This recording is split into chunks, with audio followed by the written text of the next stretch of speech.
Imagina que tienes que entrar a un estudio de grabación y cantar una canción de amor, o más exactamente, una canción sobre el fin del amor, sobre perder, sobre quedarte sin nada cuando alguien decide que se va, y que la persona que escribió esa canción está sentada frente a ti, mirándote, esperando que empieces a cantar, y que esa persona es tu exmarido, y que la canción la escribió sobre el divorcio de los dos. Eso ocurrió en un estudio de grabación en Estocolmo, en 1980. Y la canción que salió de ese estudio ese día se llama The Winner Takes It All, y la mujer que la cantó mirando a su exmarido se llama Agneta Faltskog.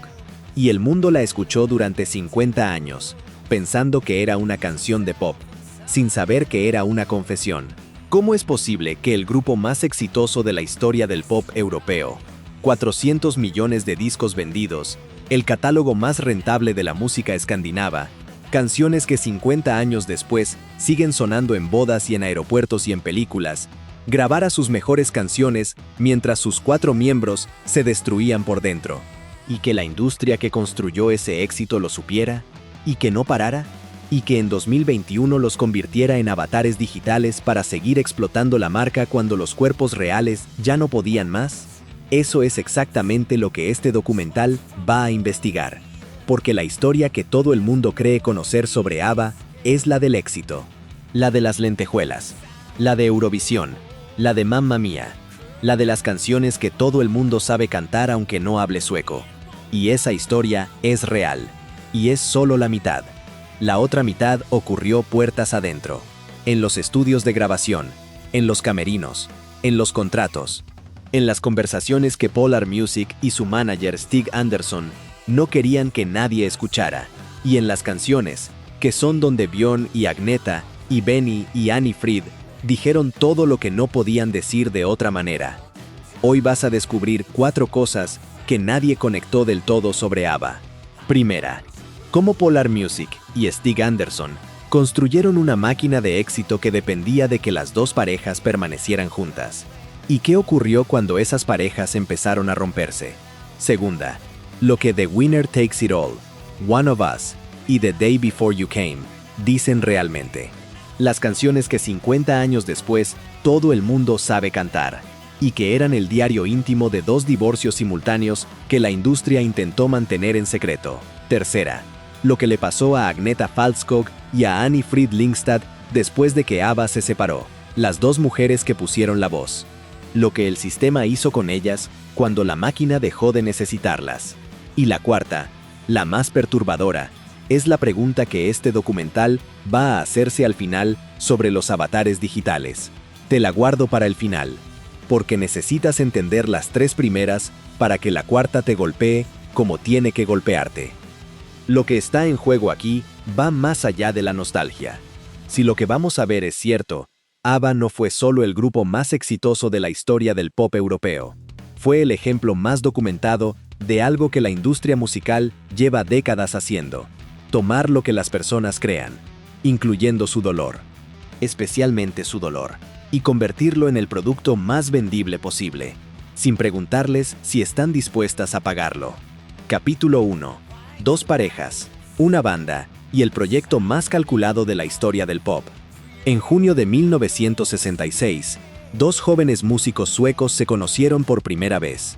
Björn Ulvaeus tenía 21 años. Benny Andersson tenía 19. Y pocas semanas después de ese primer encuentro, ya estaban escribiendo canciones juntos. Eso es todo lo que había al principio. 2 hombres, una guitarra, un piano, y la convicción de que las canciones que estaban escribiendo eran buenas, aunque todavía no tuvieran ni idea de lo que esas canciones iban a construir, ni del precio que iba a costar construirlo. Antes de que existiera ABBA, ya existían 4 carreras. Björn Ulvaeus era integrante de los Hootenanny Singers, uno de los grupos folk más populares de Suecia. Sus discos salían por Polar Music, el sello de un hombre llamado Stig Andersson, que entendía que el pop podía ser una industria exportable. Benny Andersson era el teclista de The Hep Stars, una de las mayores bandas pop suecas de los años 60, el equivalente sueco de los Rolling Stones. Agneta Faltskog no era una desconocida que alguien reclutó para completar una banda. Era una cantante solista de éxito en Suecia desde su primer single de 1967, que había compuesto sus propias canciones. Annie Frid Lyngstad, Frida, había nacido en Noruega en 1945, hija de una madre noruega y un soldado alemán. En la posguerra inmediata, cuando ese origen era una marca, una razón para ser señalada, y lo que Frida tenía era una voz grave, cálida, con una textura que contrastaba perfectamente con la claridad de Agneta. En la primavera de 1969, Björn conoció a Agneta, y Benny conoció a Frida. En 1970, los cuatro probaron juntos un espectáculo de cabaret. Lo llamaron Festfolk, una palabra sueca con doble sentido, parejas comprometidas y gente de fiesta. Festfolk fracasó como espectáculo, pero dejó algo que no se puede comprar: la certeza de que las cuatro voces combinadas tenían una textura especial, que había algo ahí que merecía la pena explorar. Stig Andersson no era un manager decorativo, era un empresario musical que había entendido antes que casi nadie que en la industria discográfica el poder real no está solo en las canciones, está en quién posee las canciones, en quién controla el sello. Polar Music había sido fundada en 1963, y desde el principio su objetivo no era solo publicar discos, era controlar la mayor parte posible de la cadena que convierte una canción en dinero. Stig lo explicó con una frase que dice todo lo que hay que saber sobre quién era. Entendí entonces que los discos eran el futuro. No las actuaciones en directo, los discos, la propiedad de las grabaciones, el control de lo que ocurre con una canción después de que el artista la canta. Eso era lo que Stig Andersson había entendido en 1963, y que Björn y Benny, y luego Agneta y Frida, tardarían años en entender completamente. A partir de abril de 1975, después de que ABBA se convirtiera en el fenómeno que era, Björn y Benny poseían conjuntamente el 50% de Polar Music. Stig conservaba el otro 50%, y más tarde, Agneta y Frida obtuvieron participaciones iguales dentro de la mitad perteneciente a Björn y Benny, lo que significaba que los cuatro integrantes de ABBA tenían el 12,5% cada uno, y Stig Andersson tenía el 50%. ABBA vendía la imagen de cuatro iguales, pero detrás del espejo había una arquitectura muy diferente. Björn y Benny escribían, Agneta y Frida daban cuerpo humano a las canciones, y Stig Andersson poseía la compañía que controlaba el escenario, el estudio y el camino hacia el mercado mundial. El 6 de abril de 1974, ABBA ganó Eurovisión en Brighton con Waterloo. Fue la primera victoria de Suecia en el concurso, y fue el momento en que la decisión de condensar cuatro identidades individuales en un solo nombre demostró su valor. ABBA, las iniciales de Agneta, Björn, Benny y Annie Frid. 4 personas, un nombre, una marca, que se podía exportar, que se podía recordar, que se podía vender en cualquier idioma. Eurovisión no convirtió a ABBA en leyenda de la noche a la mañana. Les dio una puerta de entrada. Y también les colocó una etiqueta: ganadores de un concurso antes que artistas serios. Pero desde el principio, la imagen de ABBA dependía de algo que no estaba en ningún contrato: que las dos parejas permanecieran juntas, que el amor que vendían en las canciones existiera también fuera de los estudios. Y cuando empezó a romperse, la máquina no paró. Capítulo 2. El ascenso y la máquina que no podía parar. En 1976, 2 años después de Eurovisión, ABBA era uno de los grupos más populares del mundo. Fernando encabezaba listas en todo el planeta. Dancing Queen llegó al número 1 en Estados Unidos, el único número 1 que ABBA tendría jamás en ese país. En el Reino Unido, Mamma Mia había iniciado una racha extraordinaria: 9 veces en el número 1 entre 1974 y 1980. En Australia, Mamma Mia había permanecido 10 semanas en el primer puesto, y había desencadenado algo que la prensa llamó ABBA Fever. En 1977, ABBA fletó un Boeing 727 con 117 personas de equipo para recorrer Europa y Australia. Y en Melbourne, les pidieron que salieran al balcón del ayuntamiento para saludar a las multitudes que no cabían en los estadios. Eso era ABBA en 1977.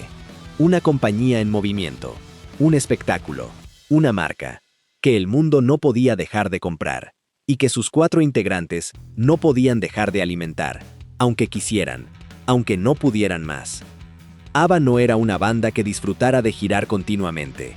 Björn y Benny venían de haber hecho al menos 1000 conciertos cada uno con sus grupos de los años 60, y llevaban años queriendo quedarse detrás del estudio. Y Agneta era madre de 2 hijos y prefería pasar el mayor tiempo posible en casa. La organización de la gira de 1977 se adaptó, en parte, para que Björn y Agneta pudieran estar con su hija Linda antes de viajar a Australia. Eso no es un detalle biográfico menor. Es la imagen más clara de lo que era realmente la vida dentro de ABBA en ese momento. 4 personas tratando de encajar una familia en una máquina que no estaba diseñada para familias. Hay 2 frases de ese periodo que este documental tiene la obligación de poner en contexto, porque son las 2 frases más honestas que Agneta y Frida dijeron en público durante los años de mayor éxito de ABBA. En 1975, en una entrevista de época, Frida dijo esto: "Es extraño, pero ahora estoy deprimida más a menudo que antes de Eurovisión. Ahora la presión es mayor. Tenemos que trabajar mucho más, tanto en Suecia como en el extranjero". Y Agneta, en esa misma entrevista, añadió esto: "Tenemos que trabajar incluso cuando estamos enfermas. Tenemos que trabajar incluso cuando estamos enfermas". Esas son las palabras de la mujer cuya voz el mundo reconocía en los primeros 2 segundos de cualquier canción de ABBA, en el año en que Dancing Queen estaba en el número 1 en todo el mundo. Eso es lo que había detrás de las lentejuelas.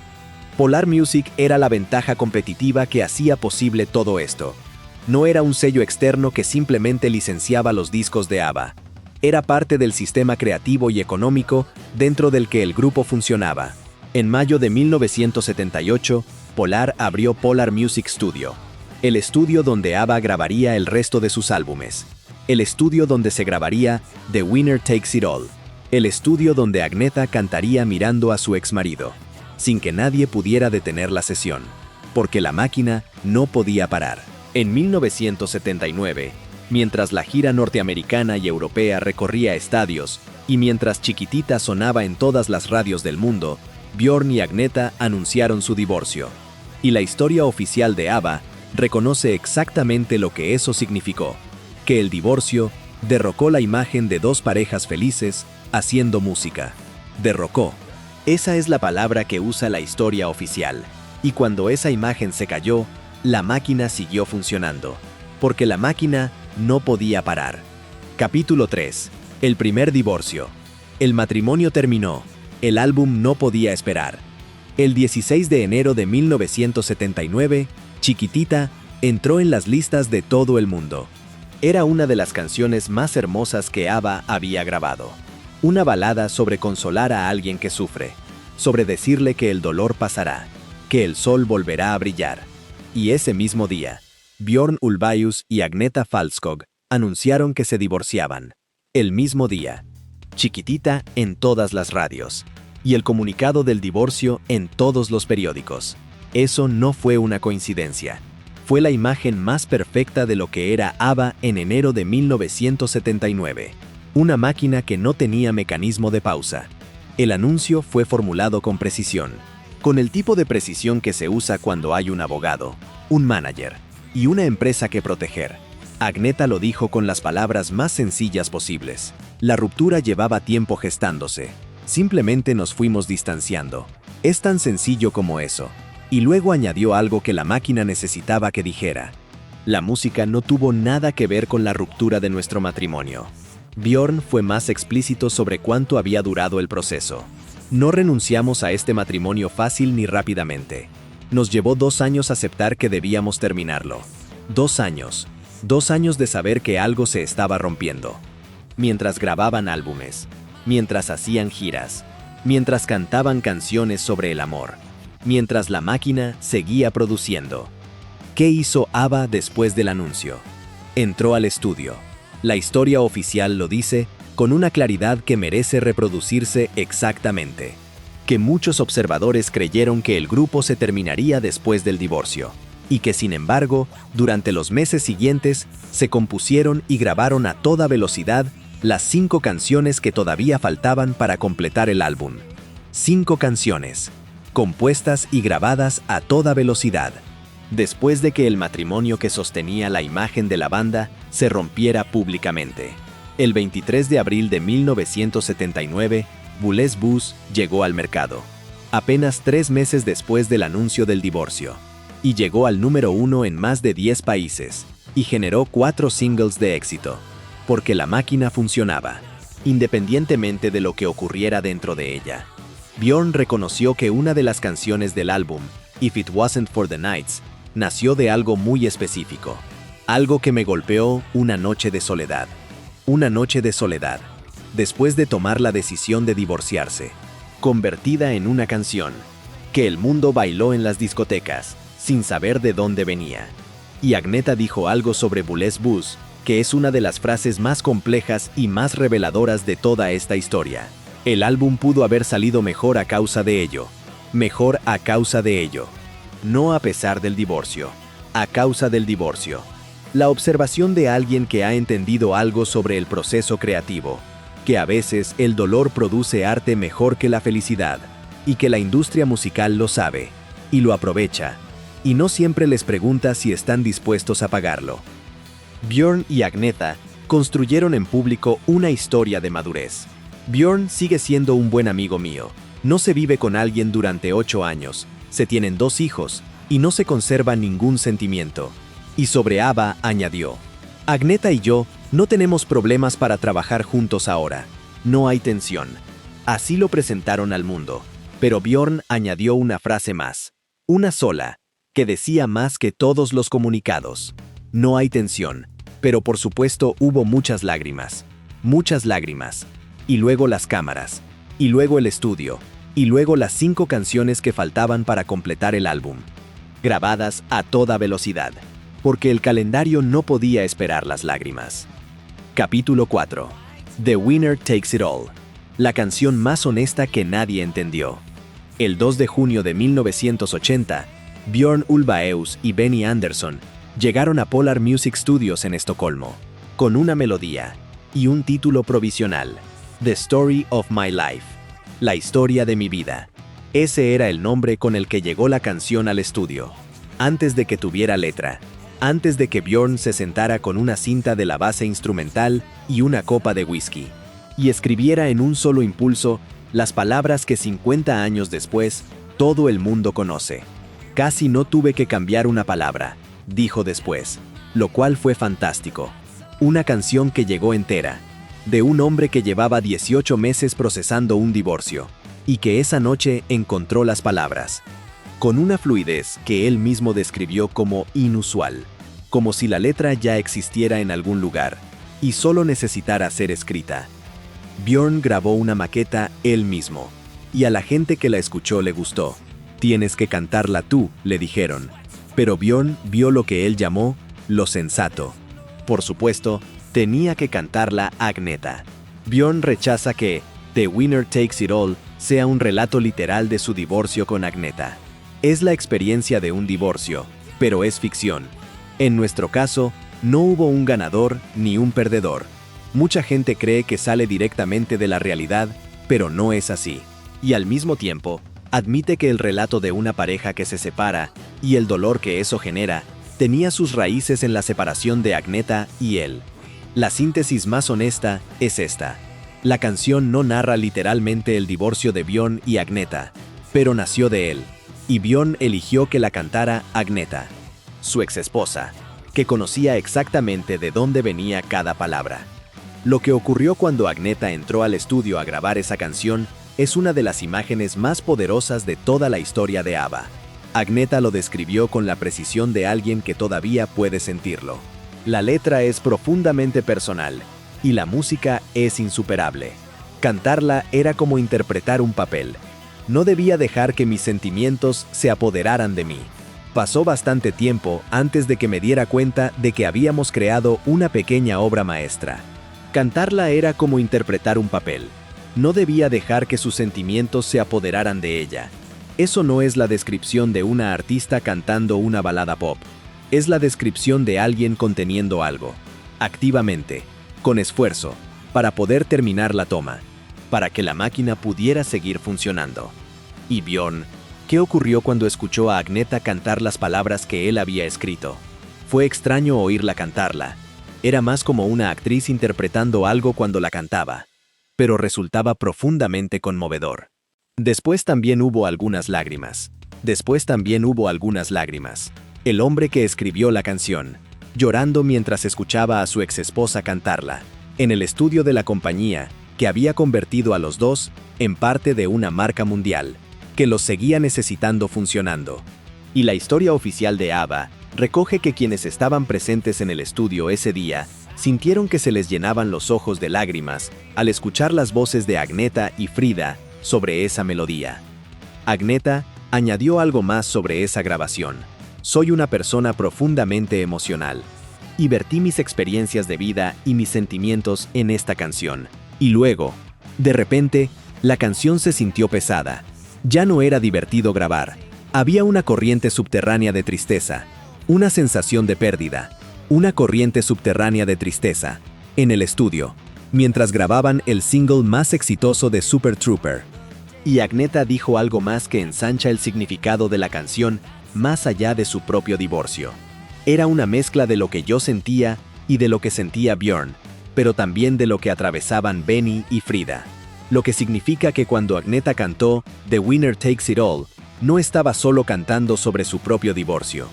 Estaba cantando sobre el divorcio de la banda entera, sobre el dolor colectivo de 4 personas. The Winner Takes It All se publicó el 21 de julio de 1980. Llegó al número 1 en el Reino Unido, Bélgica, Irlanda, Países Bajos y Sudáfrica, y se convirtió en algo que muy pocas canciones consiguen, en algo que todo el mundo siente como propio. Capítulo 5. El segundo divorcio. Lo que quedó cuando la alegría desapareció. En febrero de 1981, Benny Andersson y Annie Fried Lyngstad anunciaron su divorcio. Y con ese anuncio, desapareció la última ficción que quedaba en la imagen pública de ABBA. La historia oficial de ABBA lo formula con una precisión que merece reproducirse exactamente. Fue el golpe final contra la imagen de las dos parejas felices. Golpe final. No complicación adicional. No nuevo desafío. Golpe final. En 4 semanas, ABBA entró al estudio. El 16 de marzo de 1981, 4 semanas después del anuncio del divorcio, ABBA comenzó las sesiones de grabación de The Visitors en Polar Music Studios. 4 semanas. Los 4 miembros de ABBA, que habían formado 2 parejas, que habían mezclado el amor y el trabajo durante más de una década, que ahora eran 4 ex-esposos, sentados en el mismo estudio, trabajando en el mismo álbum, porque el álbum estaba comprometido, porque la máquina no podía parar. Y Frida dijo después algo que es la frase más honesta que cualquier miembro de ABBA ha dicho sobre lo que fue ese periodo. Cuando has pasado por una separación, como todos nosotros en aquel momento, eso imprime un determinado estado de ánimo al trabajo. Algo desapareció que era fundamental para la alegría de nuestras canciones. Algo que siempre había estado allí antes. Quizá hubo una cierta tristeza o amargura que coloreó la realización de ese álbum. Algo desapareció, que siempre había estado allí antes. Esa es la descripción más exacta de lo que era ABBA en 1981. The Visitors se publicó el 30 de noviembre de 1981. Fue el 8º álbum de estudio de ABBA, y durante más de 4 décadas, su último álbum de estudio antes de Voyage en 2021. La página oficial de ABBA lo describe de una forma que no deja espacio para la ambigüedad. El sonido de un grupo enfrentándose a sus rupturas matrimoniales y a la posibilidad de una vida después de ABBA. No es la descripción de un álbum de pop, es la descripción de 4 personas procesando una pérdida en tiempo real. Dentro de un estudio de grabación, con micrófonos, y el calendario del mercado discográfico esperando fuera. Frida dijo sobre When All Is Said and Done, algo que no necesita comentario adicional. Toda mi tristeza quedó capturada en esa canción. toda mi tristeza en una canción de ABBA, que el mundo escucharía, y bailaría, y descargaría, y pondría en playlists de los 80, sin saber que era el recipiente de toda la tristeza de Frida en el momento más doloroso de su vida adulta. One of Us fue el primer gran single internacional de The Visitors, y la última gran canción de éxito mundial de ABBA la cantó Agneta. Cuenta la historia de una mujer que desea volver a unir una relación ya rota. La web oficial de ABBA la describe explícitamente como una historia de divorcio que funciona en paralelo a When All Is Said and Done. En The Visitors hay un díptico. When All Is Said and Done, la persona que acepta que todo terminó. One of Us, la persona que todavía quiere reparar lo que ya se rompió. Cantadas por Frida y Agneta, las dos mujeres cuyos matrimonios habían terminado. En el mismo grupo, en los mismos estudios, con los mismos compositores, que eran sus ex maridos. Y si se añade The Winner Takes It All, del año anterior, el catálogo de ABBA entre 1980 y 1981 contiene algo extraordinario. 3 canciones que juntas parecen registrar 3 fases de una ruptura: perder, aceptar, seguir deseando volver. Capítulo 6. La separación que nadie anunció. El 11 de diciembre de 1982, ABBA actuó por última vez en un programa de televisión, The Late Late Breakfast Show, emitido desde Estocolmo, sin que nadie en el público supiera que era la última vez, sin que nadie en el escenario lo anunciara, sin comunicado, sin rueda de prensa, sin la declaración formal que el mundo esperaría de un grupo de esa escala. ABBA simplemente dejó de actuar, y luego dejó de grabar, y luego los 4 se fueron, cada uno en su dirección, y la pausa que dijeron que sería temporal se convirtió en silencio. Durante casi 4 décadas, la historia oficial lo describe con una imagen que dice todo, que a lo largo de 1982, la energía se iba agotando gradualmente, no de golpe, con la lentitud silenciosa de algo que se apaga. Björn y Benny querían avanzar hacia otra cosa. En 1982, mientras la energía de ABBA se agotaba gradualmente, estaban escribiendo Chess, un musical con el dramaturgo Tim Rice, que se publicaría como álbum conceptual en 1984 y que llegaría al West End de Londres en 1986. Björn y Benny no dejaron de escribir para ABBA, y esa distinción es en realidad la más importante de lo que ocurrió, porque Björn y Benny tenían un camino, una dirección, un proyecto nuevo que los esperaba. Agneta y Frida no tenían eso, y Björn reflexionó sobre los 2 divorcios con una frase que contiene todo el matiz que este capítulo necesita. El divorcio de Agneta y el mío fue amistoso. El de Benny y Frida fue un poco más difícil. No fue una época feliz, pero siguió siendo muy creativa. No fue una época feliz, pero siguió siendo muy creativa. Esas 2 frases juntas dicen algo que este documental lleva 6 capítulos intentando demostrar: que creatividad no significa bienestar, que la máquina puede seguir generando incluso cuando las personas dentro de ella no están en condiciones de estar dentro de ella. Agneta publicó álbumes solistas después de ABBA: Wrap Your Arms Around Me en 1983, Eyes of a Woman en 1985. Siguió cantando, pero algo había cambiado en su relación con la fama. Solía sufrir miedo escénico, y a veces era una auténtica tortura. Y luego añadió algo más: no volveré a actuar en directo. Haré algunos programas de televisión y videos, pero nada más. No me gusta viajar demasiado ni dar conciertos. Soy más de estudio y de casa. La mujer que la máquina de ABBA había necesitado en todos los escenarios del mundo, diciéndole al mundo que ya no podía más con eso. En 1979, durante una gira estadounidense de ABBA, el avión en el que viajaba sufrió turbulencias extremas y tuvo que hacer un aterrizaje de emergencia. Y Agneta dijo sobre ese momento: me dejó sin poder volar, ya tenía miedo, pero ese episodio fue el punto de inflexión. Un aterrizaje de emergencia en 1979, que se convirtió en el origen de algo que durante años la prensa llamó de formas distintas: Este documental no va a poner etiquetas diagnósticas donde no las ponen las fuentes.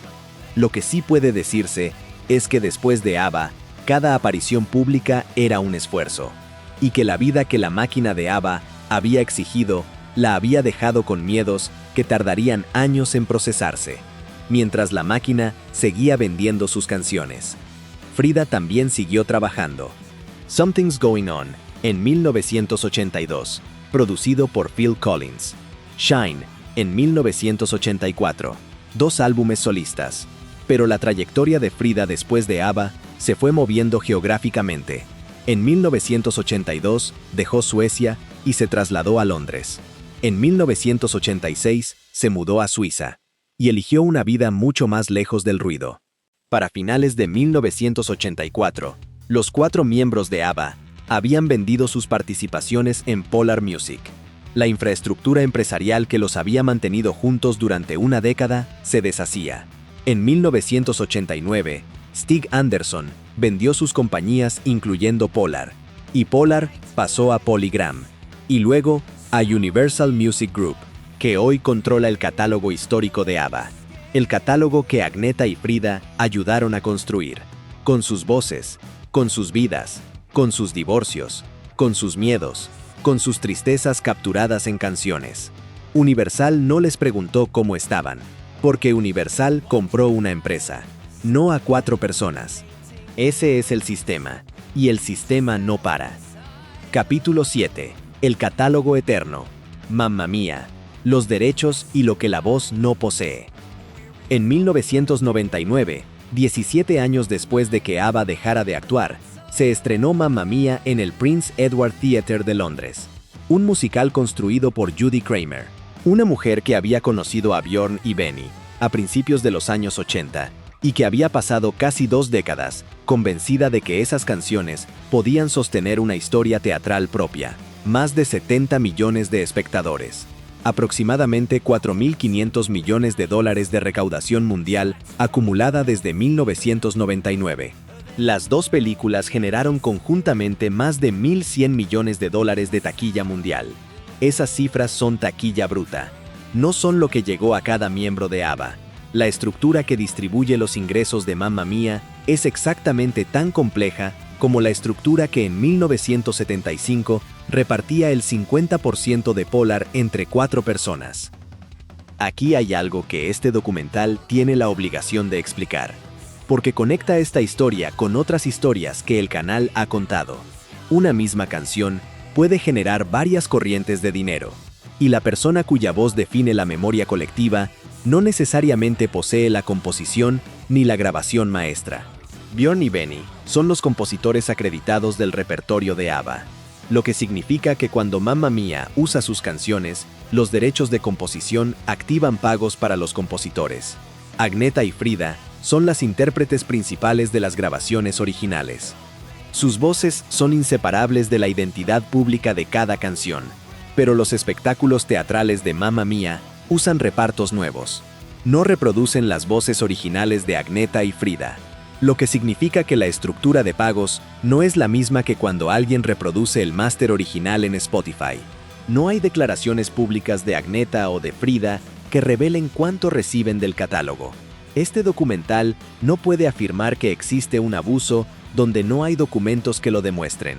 Lo que sí puede decir es que el valor cultural de una voz no equivale necesariamente al mismo control jurídico o económico sobre el catálogo, y que esa asimetría existe en la industria musical desde que existe la industria musical. Capítulo 8. Los avatares y la pregunta que los contratos no responden.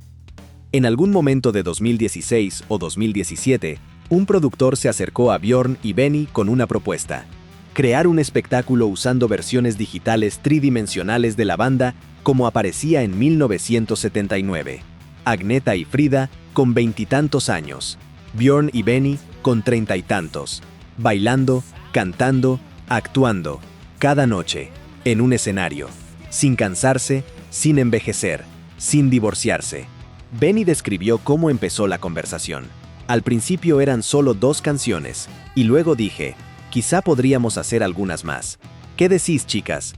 ¿Qué decís, chicas? Esa pregunta, hecha por Benny a Agnetha y a Frida, más de 40 años después de que los cuatro se conocieran, generó un álbum completo. Voyage, publicado el 5 de noviembre de 2021. El noveno álbum de estudio de ABBA, el primero en 40 años. Para construir los avatars, los cuatro miembros pasaron 5 semanas en un estudio de captura de movimiento en Estocolmo. Agnetha, Frida, Björn y Benny, con 70 años, interpretando el repertorio completo del espectáculo, mientras 160 cámaras registraban cada gesto, cada expresión, cada movimiento, y un equipo de Industrial Light and Magic, la compañía de efectos visuales de George Lucas, convertía esos datos en 4 figuras digitales con los cuerpos de 1979. Ludwig Andersson, productor del espectáculo e hijo de Benny, lo describió así. No es una versión ni una copia de 4 personas fingiendo ser ABBA. Son realmente ellos. Son realmente ellos. En sus cuerpos de 1979, que la industria digitalizó y que ahora actúan para siempre. ABBA Voyage abrió el 27 de mayo de 2022 en el ABBA Arena de Londres.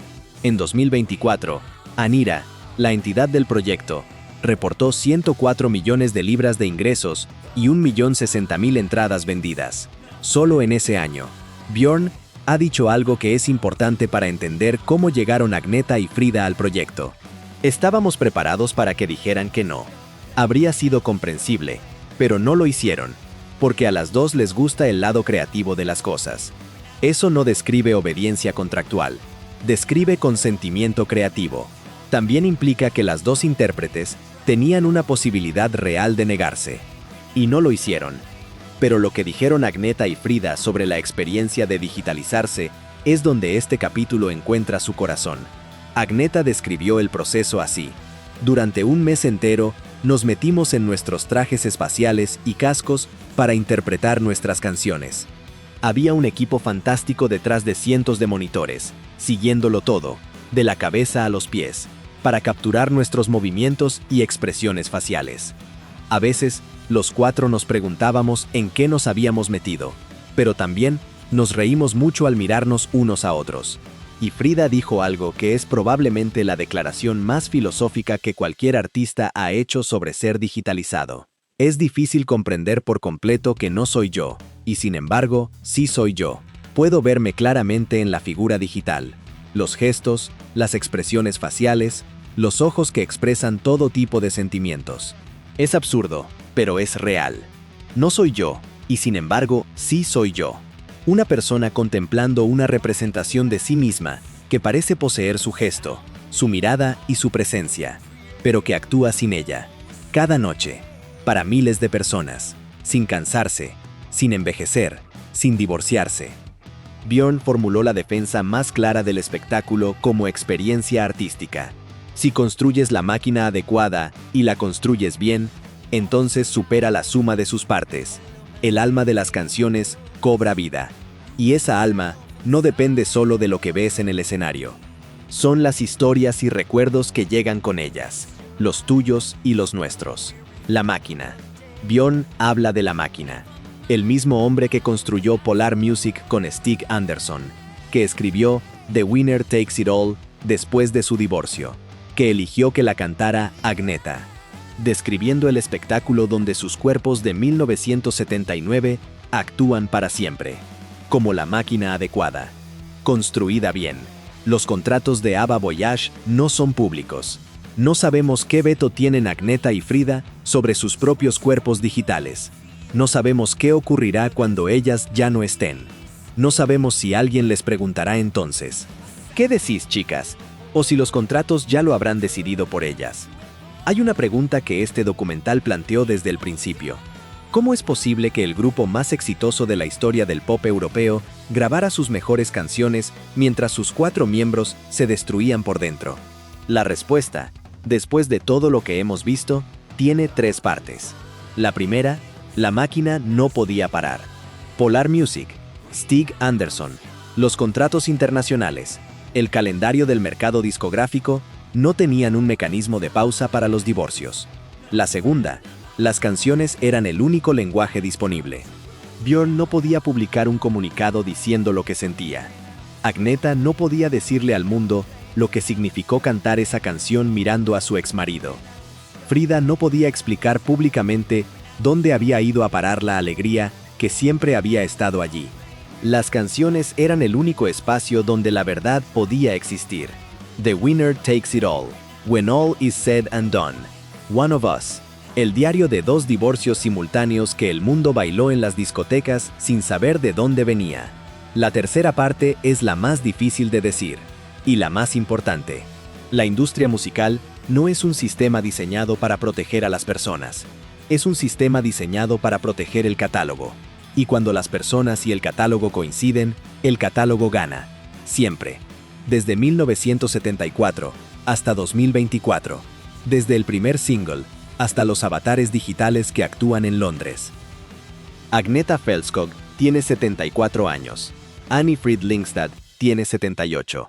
En algún lugar de Londres, sus cuerpos de 1979 siguen actuando, cantando The Winner Takes It All, When All Is Said and Done, One of Us, las canciones que nacieron de sus divorcios, de sus miedos, de sus tristezas capturadas en grabaciones, de las lágrimas que hubo después de las sesiones, que la historia oficial menciona, y que el mundo no vio, porque el mundo solo veía las lentejuelas, y las sonrisas, y las canciones, y la imagen de 2 parejas felices haciendo música, cuando la realidad era otra, y las canciones lo sabían, aunque nadie les preguntara.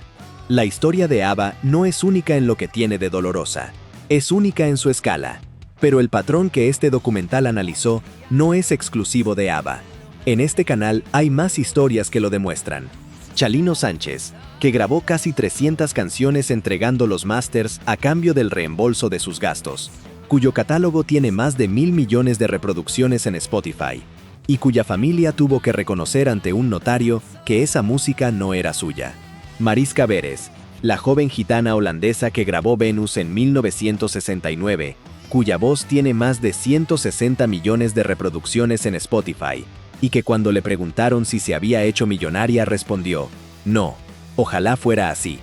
Y Every Breath You Take, la canción que Sting lleva 40 años llamando aterradora, que la industria convirtió en el himno romántico más puesto en bodas del mundo, porque las bodas venden más que el acoso. Historias distintas, el mismo sistema de fondo, que toma lo que las personas crean, incluyendo su dolor, y especialmente su dolor, y lo convierte en el producto más vendible posible, sin preguntarles si están dispuestas a pagarlo. Si esta historia cambió la forma en que vas a escuchar las canciones de ABBA, suscríbete al canal, y mándale este documental a alguien que las haya bailado creyendo que eran canciones de amor, porque ahora sabe que eran algo más. Están en el canal, no te los pierdas.